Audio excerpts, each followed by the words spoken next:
ফলত মানুষ চায় তার প্রতি সেকেন্ড এবং প্রতি মুহূর্ত আর এক মানুষকে দেখাতে। সুতরাং বদনজর সংঘটিত হয় কোনো কিছুর প্রশংসা করার মাধ্যমে, কোনো কিছু দেখে ভালো লাগার মাধ্যমে, আর একটা হচ্ছে বিসাবাবিল হাসাদ, হিংসার মাধ্যমে। মূল বক্তব্যের বিষয়বস্তু বদনজর এবং হিংসা। এ বিষয়ে আমরা রাসূলুল্লাহ সাল্লাল্লাহু আলাইহি ওয়াসাল্লামের কয়েকটি হাদিস দেখি। রাসূলুল্লাহ সাল্লাল্লাহু আলাইহি ওয়াসাল্লাম বলেছেন, আল আইনু হাক্কুন, রাওয়াহু মুসলিম, সহিহ মুসলিমের হাদিস, যে বদ নজর সত্য, বদ নজর লাগে, বদ নজর বাস্তবে বাস্তবায়িত হয়, এটা সত্য। রাসূলুল্লাহ সাল্লাল্লাহু আলাইহি ওয়াসাল্লাম আরো বলেন, যেটাকে আলবানী রাহিমাহুল্লাহ সহিহ বলেছেন তার সিলসিলা সহিহার মধ্যে, আকসারু মান ইয়ামুতু মিন উম্মতি বা'দা কাদাইল্লাহ ওয়া কদরিহি মিনাল আইন, আমার উম্মতে মানুষ মারা যাবে আল্লাহ সুবহানাহু তাআলার তাকদীর এবং কাজা এর মধ্যে সবচেয়ে বেশি বিল আইন, বদনজরে। বদনজরে মানুষ মৃত্যুবরণ পর্যন্ত করতে পারে। রাসূলুল্লাহ সাল্লাল্লাহু আলাইহি ওয়াসাল্লাম আরো বলেছেন, আল আইনু হাক্কুন ওয়াল আইনু তুদখিলুর রাজুলাল কবরা, বদনজর সত্য, বদনজর মানুষকে কবর পর্যন্ত পৌঁছিয়ে দিতে পারে। রাসূলুল্লাহ সাল্লাল্লাহু আলাইহি ওয়াসাল্লাম বলেন, আল আইনু হাক্কুন ওয়ালাউ কানা শাইউন সাবিকুল কদর লাসাবাকাতহুল আইন, বদনজর সত্য, কোনো কিছু যদি তাকদীরকে অতিক্রম করে যেতে পারত অথবা যেতে পারে তাহলে বদনজর।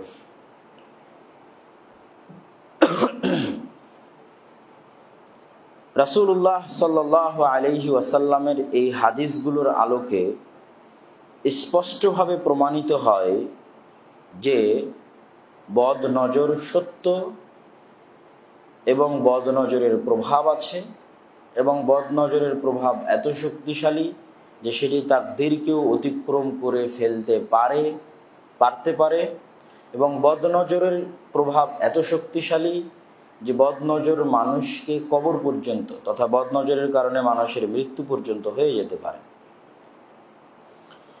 রাসূলুল্লাহ সাল্লাল্লাহু আলাইহি ওয়াসাল্লাম এর পক্ষ থেকে আবু সাঈদ আল খুদরি রাদিয়াল্লাহু তাআলা আনহু থেকে বর্ণিত, তিনি বলেন, কানা রাসূলুল্লাহ সাল্লাল্লাহু আলাইহি ওয়াসাল্লাম ইয়াতাআওয়াযু মিন আইনিল জান্নি থুম্মা আ'য়ুনিল ইনসি ফালাম্মা নাযালাতিল মুআওয়াযাতান আখাযা বিহিমা ওয়া তারাকা মা সিওয়া। বদনজর শুধু মানুষের লাগে না, বরং বদনজর জিনেরও লাগতে পারে। তো রাসূলুল্লাহ সাল্লাল্লাহু আলাইহি ওয়াসাল্লাম শুরুর দিকে আলাদা আলাদাভাবে মানুষের বদনজর থেকে পরিত্রাণ চাইতেন এবং আলাদা আলাদাভাবে জিন শয়তানের বদনজর থেকে পরিত্রাণ চাইতেন। তারপরে যখন সূরা নাস আর সূরা ফালাক অবতীর্ণ হলো, তখন তিনি আর আলাদাভাবে পরিত্রাণ না চেয়ে নাস ফালাক পড়তেন। আবু সাঈদ খুদরি রাদিয়াল্লাহু তাআলা আনহু থেকে বর্ণিত, তিনি বলেন, আন্না জিবরাইল আতান নবী সাল্লাল্লাহু আলাইহি ওয়াসাল্লাম, জিবরাইল একদা রাসূলুল্লাহ সাল্লাল্লাহু আলাইহি ওয়াসাল্লামের নিকটে আসলেন, বললেন, ইয়া মুহাম্মদ ইশতাকাইতা? ফাকালা নাআম, হে মুহাম্মদ, আপনি কি অসুস্থতা বোধ করছেন? সাল্লাল্লাহু আলাইহি ওয়াসাল্লাম বলেন, হ্যাঁ, আমি অসুস্থতা বোধ করছি। তখন জিবরাইল বলছেন, বিসমিল্লাহি আরকিকা মিন কুল্লি শাইইন ইউযিকা মিন শাররি কুল্লি নাফসিন আও আইনিন হাসিদিন আল্লাহু ইয়াশফিকা বিসমিল্লাহি আরকিকা, আমি আল্লাহর নামে আপনাকে ফু দিচ্ছি, মিন কুল্লি শাইইন, প্রত্যেক ওই বস্তু থেকে যা আপনাকে কষ্ট দেয়, মিন শাররি কুল্লি নাফসিন, প্রত্যেক আত্মার ক্ষতি থেকে। বদনজরের পাওয়ার বা ক্ষমতা মূলত আত্মা থেকে আসে, যেটা আমরা বলবো, যেটার প্রমাণ এই হাদিস। মিন শাররি কুল্লি নাফসিন, প্রত্যেক আত্মার ক্ষতি থেকে। আত্মা কি ক্ষতি করতে পারে? যে আত্মার ক্ষতি থেকে পরিত্রাণ চাচ্ছেন জিবরাইল আলাইহিস সালাতু ওয়াস সালাম আল্লাহর নবীর জন্য, যে আমি পরিত্রাণ চাচ্ছি আপনার জন্য প্রত্যেক যে বস্তু আপনাকে কষ্ট দেয় এবং প্রত্যেক ওই আত্মা থেকে এবং আত্মার ক্ষতি থেকে। শাররি নাফসিন, আত্মার ক্ষতি থেকে। আও আইনি হাসিদিন, এবং বদ নজর থেকে, খারাপ কুদৃষ্টি থেকে। আল্লাহু ইয়াশফিকা, আল্লাহ আপনাকে আরোগ্য দান করবেন। বিসমিল্লাহি আরকিকা, আমি আল্লাহর নামে আপনাকে ফু দিচ্ছি। ওয়া কানা নবিয়্যু সাল্লাল্লাহু আলাইহি ওয়াসাল্লাম ইউআউযিলুল হাসান ওয়াল হুসাইন, রাসূল সাল্লাল্লাহু আলাইহি ওয়াসাল্লাম সব সময় হাসান হুসাইনের জন্য বদ নজর থেকে পরিত্রাণ চাইতেন। হাসান হুসাইন রাসূল সাল্লাল্লাহু আলাইহি ওয়াসাল্লামের নাতি, ফাতিমা রাদিয়াল্লাহু তাআলা আনহার দুই ছেলে, তাদের জন্য সব সময় বদ নজর থেকে পরিত্রাণ চাইতেন। এবং কি বলতেন? ইন্না আবাকুমা কানা ইউআউযিলু বিহিমা ইসমাঈল ওয়া ইসহাক, আমি তোমাদের জন্য যেই দোয়া পড়ে বদনজর থেকে পরিত্রাণ চাই, তোমাদের বাপ দাদা ইসমাইল এবং ইসহাক এবং ইব্রাহিম সেই দোয়া পড়েই বদনজর থেকে পরিত্রাণ চাইতেন। সেটা কোন দোয়া? আউযু বিকালিমাতিল্লাহিত তাম্মাহ মিন কুল্লি শাইতানিন ওয়া হাম্মাহ ওয়া মিন কুল্লি আইনিন লাম্মাহ। এই দোয়া পড়ে রাসূলুল্লাহ সাল্লাল্লাহু আলাইহি ওয়াসাল্লাম হাসান হুসাইনের জন্য বদনজর থেকে পরিত্রাণ চাইতেন এবং বলতেন, এই দোয়া পড়ে তোমাদের বাপ দাদা, কেন রাসূল সাল্লাল্লাহু আলাইহি ওয়াসাল্লাম কার বংশের? ইসমাইল আলাইহিস সালাতু ওয়াস সালামের বংশের, আর ইসমাইলের ভাইকে ইসহাক।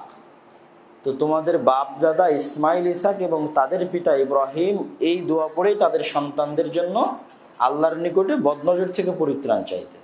দোয়ার অর্থ কি?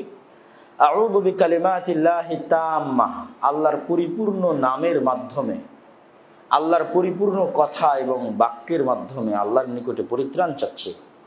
মিন কুল্লি শাইতান, প্রত্যেক শয়তান থেকে, ওয়া হাম্মাহ, বিষাক্ত প্রাণী থেকে, ওয়া মিন কুল্লি আইনিন লাম্মাহ, এবং প্রত্যেক কুদৃষ্টি, বদনজর, খারাপ দৃষ্টি থেকে।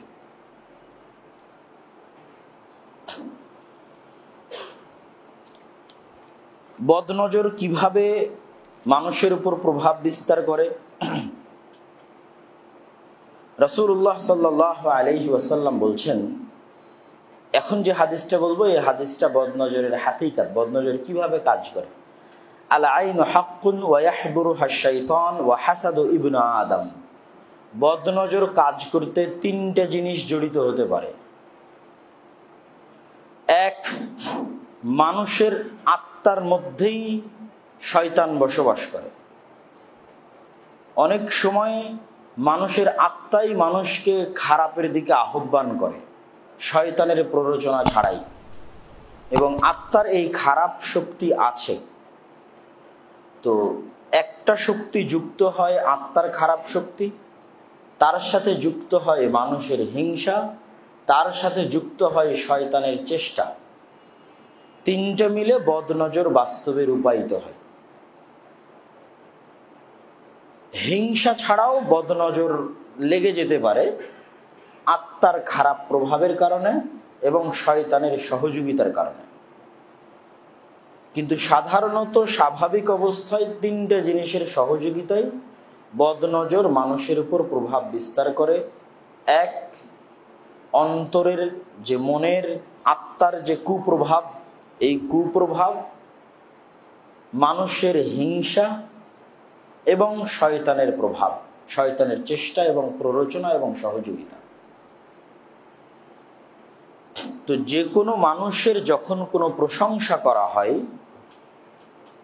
যখন কোনো ভালো কিছু বলা হয়, ওই ভালো কিছু বলার মধ্যে যদি অন্তরে হিংসা থাকে, হিংসা নিয়ে তার ভালোটা আলোচনা করা হচ্ছে, তাহলে হিংসার সাথে ওই ভালো বলাটার সাথে শয়তানের প্ররোচনা, অন্তরের খারাপ প্রকৃতি সব একত্রিত হয়ে বদনজরে রূপান্তর হয়।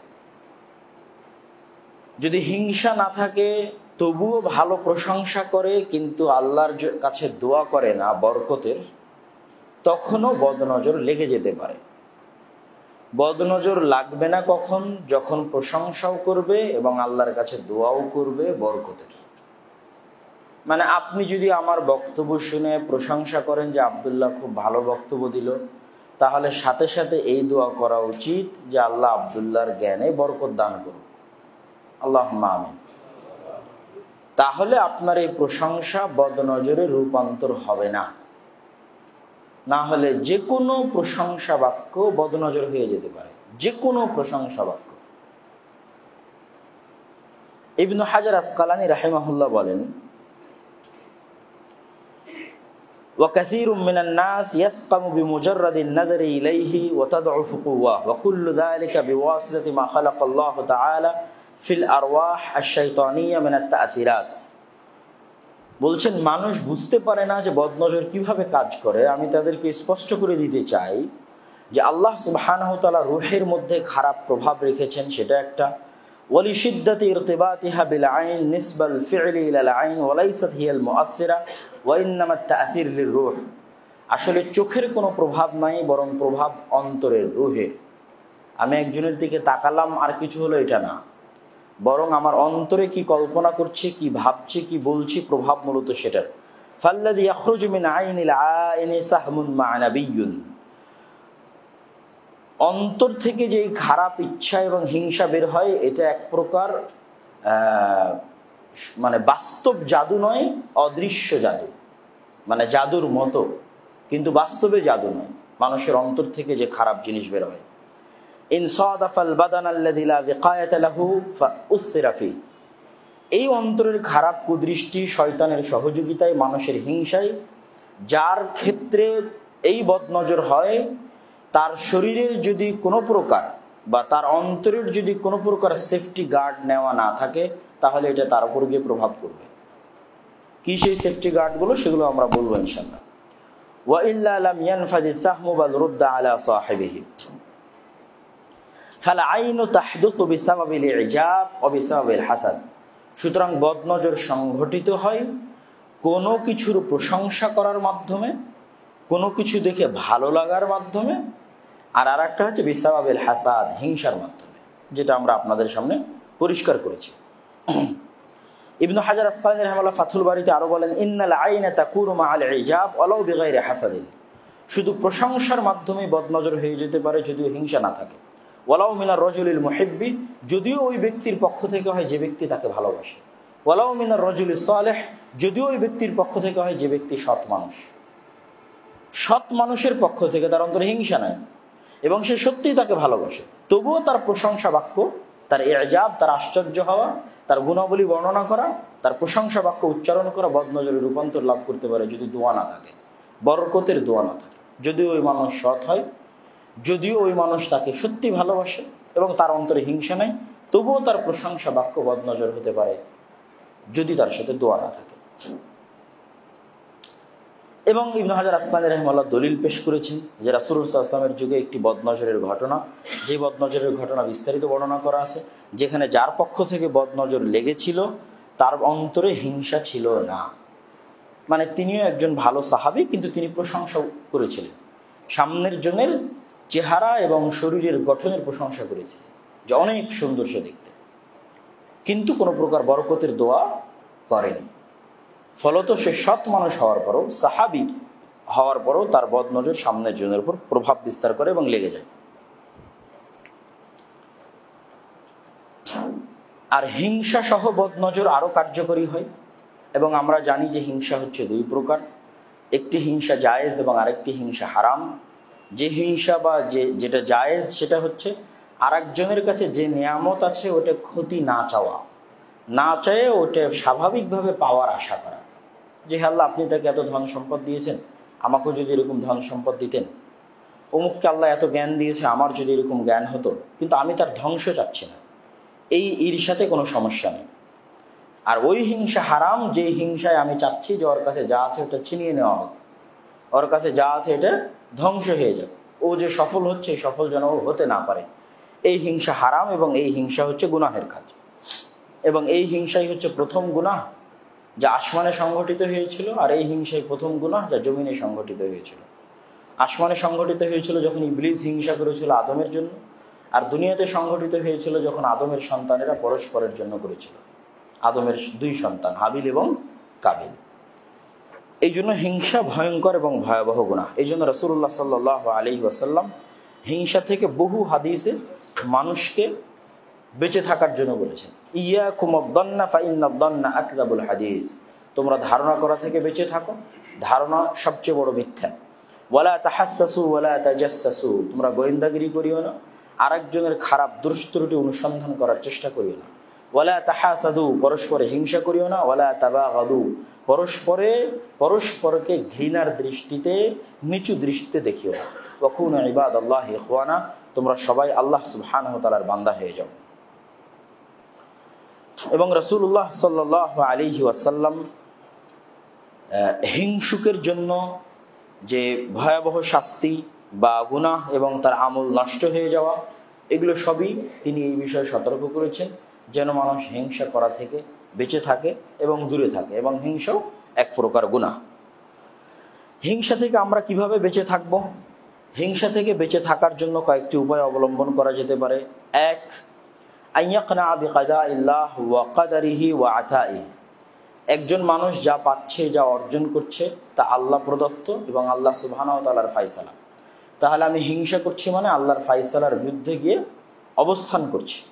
এই জন্য এটা আমাদের মনের মধ্যে নিয়ে আসতে হবে, যেটা ইমাম হাসান আল বসরি রাহিমাহুল্লাহ বলেছেন, ইয়া ইবনা আদম লিমা তাহসুদ আখাক ফাইন কানা আল্লাযী আতাহু লিকারামাতিহি আলাইহি ফালিমা তাহসুদ মান আকরামাহুল্লাহ। হে ইবনে আদম, তুমি তোমার ভাইয়ের কোনো অর্জনের জন্য কেন হিংসা করবে? তাকে এই অর্জন তো আল্লাহ দিয়েছে। তাহলে কি তুমি আল্লাহ সুবহানাহু ওয়া তাআলা যিনি তাকে সম্মানিত করেছে তার এই সিদ্ধান্তের বিষয়ে হিংসা করতে চাও? ওয়াইন কানা গায়রা যালিক ফালিমা তাহসুদ মিন মাসিরিহি ইলান নার। ওয়াকাল ইবনে সিরিন রাহিমাহুল্লাহ, মা হাসাদতু আহাদান আলা শাইইন মিন আমরিদ দুনিয়া। ইবনে সিরিন রাহিমাহুল্লাহ বলছে, মা হাসাদতু আহাদান, আমি জীবনে কোনোদিন কারো প্রতি হিংসা রাখিনি, আলা শাইইন মিন আমরিদ দুনিয়া, দুনিয়ার কোনো বিষয় নেই। লিআন্নাহু ইন কানা মিন আহলিল জান্নাহ ফাকাইফা আহসিদুহু ফাহুয়া হাফিরাতুন ফিল জান্নাহ।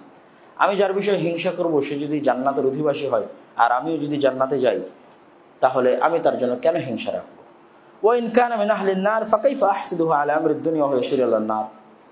আর সে যদি জাহান্নামের অধিবাসী হয় তো তার জন্য হিংসা করে আমি করবই বাকি। পয়েন্টটা মানে ধরতে পারেনি। আমরা যার বিষয়ে হিংসা করি না কেন সে হয় ভবিষ্যতে পরকালে জান্নাতি অথবা জাহান্নামী। যদি জান্নাতি হয় পরকালে তাহলে তো সে আমার সাথেই থাকবে জান্নাতে, তার জন্য হিংসা করে কি করব?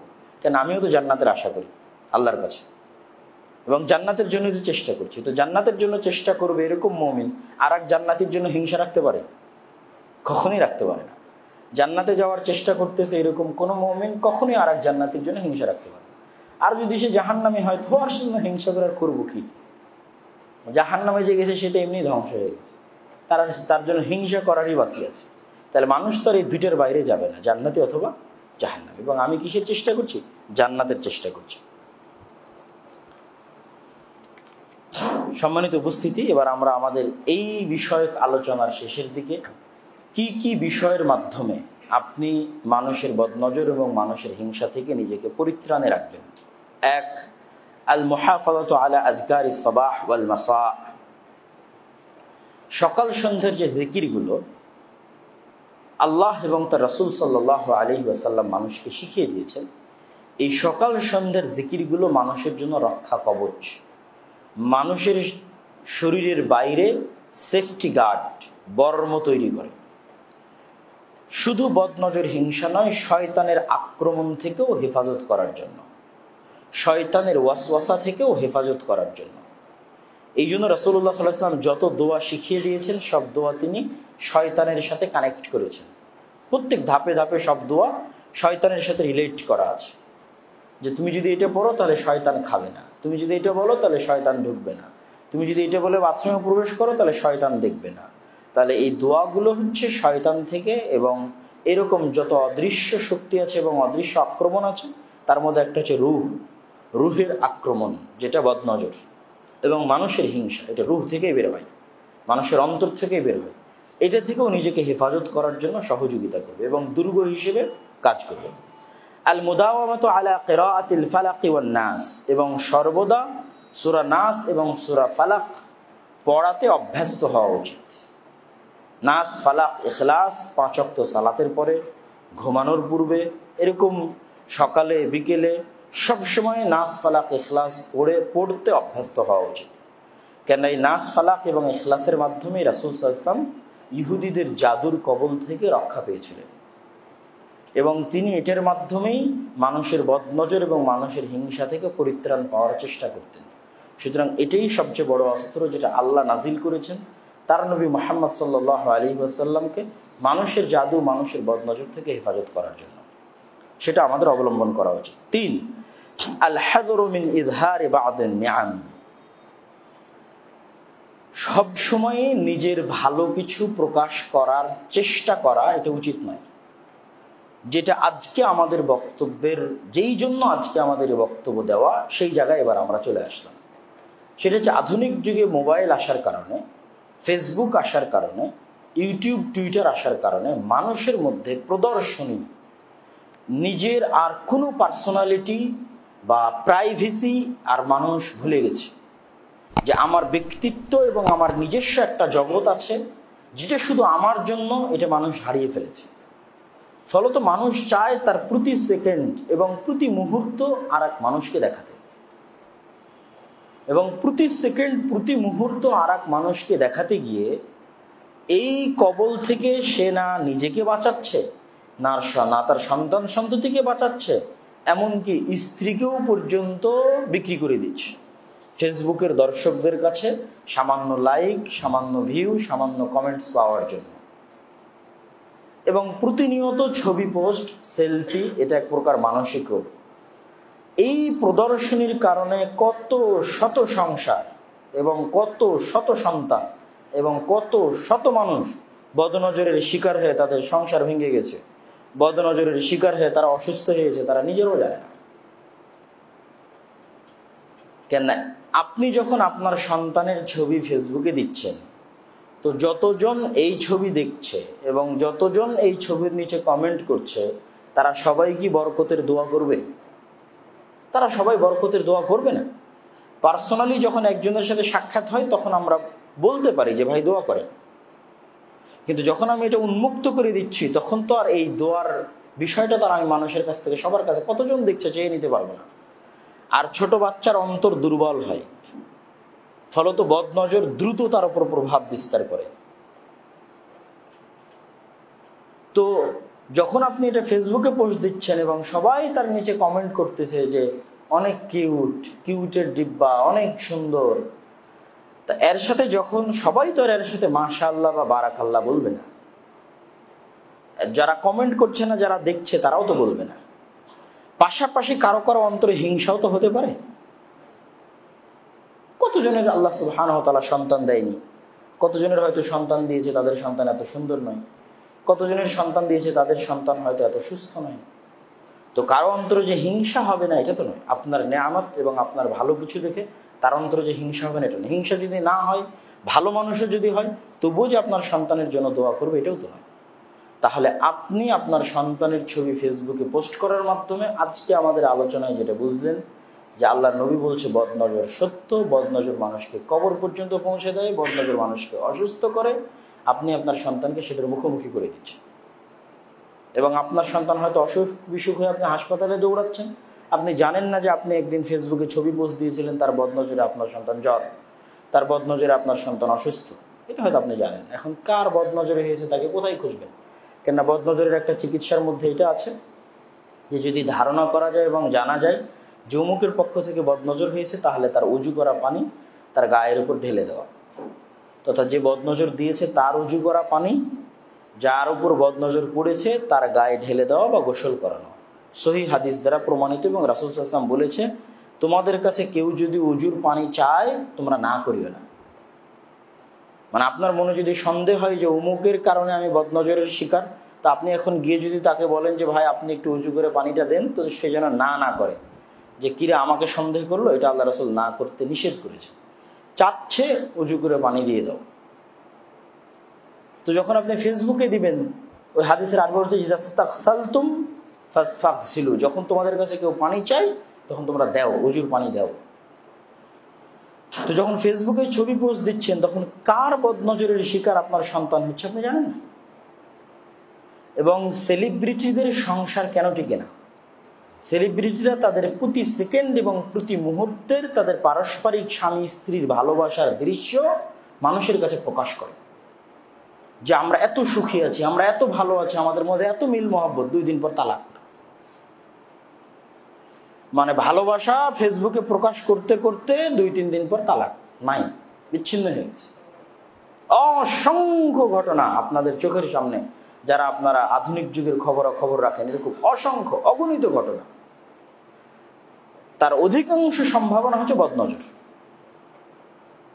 তার মানে দুনিয়াতে মনে হয় আর স্বামী স্ত্রী নাই, দুনিয়াতে হয়তো আর কোনো স্বামী তার কোনো স্ত্রীকে ভালোবাসে না, আর কোনো স্ত্রী হয়তো কোনো স্বামীকে ভালোবাসে না।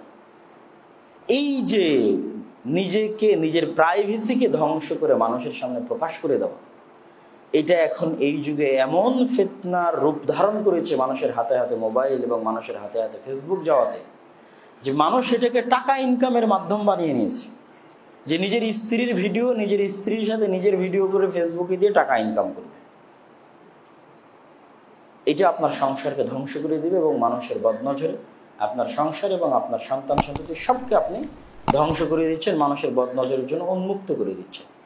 এই জন্য এই 3 নম্বর পয়েন্ট যেটাকে লক্ষ্য করে আজকে আমাদের আলোচনা করা, সেটা হচ্ছে সবসময় সকল নেয়ামত মানুষের সামনে পেশ না করা এবং প্রকাশ না করা। আর না যায় যে সে বদনজরে আক্রান্ত, তাহলে সেক্ষেত্রে একটা হচ্ছে অজু, যদি সন্দেহ করে যে অমুকের বদনজর, তার অজুর পানি নিয়ে গোসল করবে, গায়ে দিবে। আর একটা হচ্ছে নাস ফালাক ইখলাস করে সবসময় নিজের উপর রুকিয়া, নিজের উপর কি করবে, ফু দিবে, ঝাড়ফুঁক যেটা আমরা বলি, নাস ফালাক ইখলাস করে। আয়াতুল কুরসি, সূরা ফাতিহা, সূরা বাকারার শেষ 2 আয়াত, এগুলো হচ্ছে কোরআনের আয়াতের মধ্যে সবচেয়ে শক্তিশালী আয়াত, যেগুলো যে কোনো শয়তান, যে কোনো অদৃশ্য শক্তির কবল থেকে মানুষকে রক্ষা করতে পারে। সূরা নাস, সূরা ফালাক, সূরা ইখলাস, আয়াতুল কুরসি, সূরা বাকারার শেষ 2 আয়াত, সূরা ফাতিহা। আর আরেকটা কি, ছোট বাচ্চাকে, আপনার নিজের কোলের বাচ্চাকে যখন আপনি বাসায় যাচ্ছেন, আজকে জুমার সালাত শেষ করে বাসায় যাবেন, আপনার বাচ্চা দৌড়ে আসবে, বা অনেক দিন পর হয়তো দেখা হলো, 2 দিন পর দেখা হলো, বাজার থেকে ফিরে গেলেন, সারাদিন অফিস ডিউটি শেষ করে ফিরে গেলেন, বাচ্চা দৌড়ে কোলে আসলো।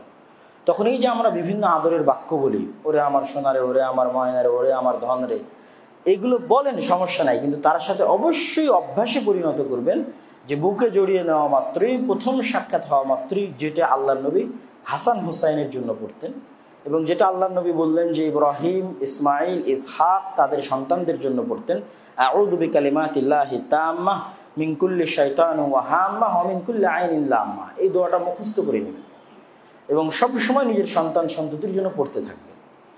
অসংখ্য অসুখ বিসুখ, অসংখ্য রোগ বালাই থেকে আপনি এবং আপনার পরিবার এবং আপনার সন্ততি মুক্তি পাবে। যেটা হয়তো আপনি মনে করছেন অসুস্থ, কিন্তু বিভিন্ন কারণে মানুষ অসুস্থ হতে পারে, অন্তরের খারাপ প্রভাবের কারণেও মানুষ অসুস্থ হয়ে যেতে পারে। আল্লাহ সুবহানাহু ওয়া তাআলা আমাদের সকলকে মানুষের বদনজর থেকে, জিন শয়তানের আসর এবং প্রভাব থেকে, তাদের বদনজর থেকে আমাদেরকে এবং আমাদের সন্তান সন্ততি এবং আমাদের পরিবার পরিজনকে হেফাজত করুক, আল্লাহুম্মা আমিন। এবং আমাদেরকে এই যে প্রদর্শনীর ফিতনা, নিজের ব্যক্তিত্ব, নিজের প্রাইভেসি নষ্ট করে সবসময় সেলফি তুলে ফেসবুকে দেওয়া, সবসময় নিজের সন্তানের ছবি তুলে ফেসবুকে দেওয়া, নিজের স্বামী স্ত্রী বাইরে কোথাও ঘুরতে গেলাম সেটা মানুষকে দেখানো, আমাদের মধ্যে কত মিল, কত মহব্বত, এই জাতীয় প্রদর্শনী থেকে আল্লাহ আমাদের হেফাজত করার তৌফিক দান করুক, আল্লাহুম্মা আমিন। এবং আমাদের পরিবারগুলোকে হেফাজত করুক, আমাদের সন্তান সন্ততিকে হেফাজত করুক, আল্লাহুম্মা আমিন।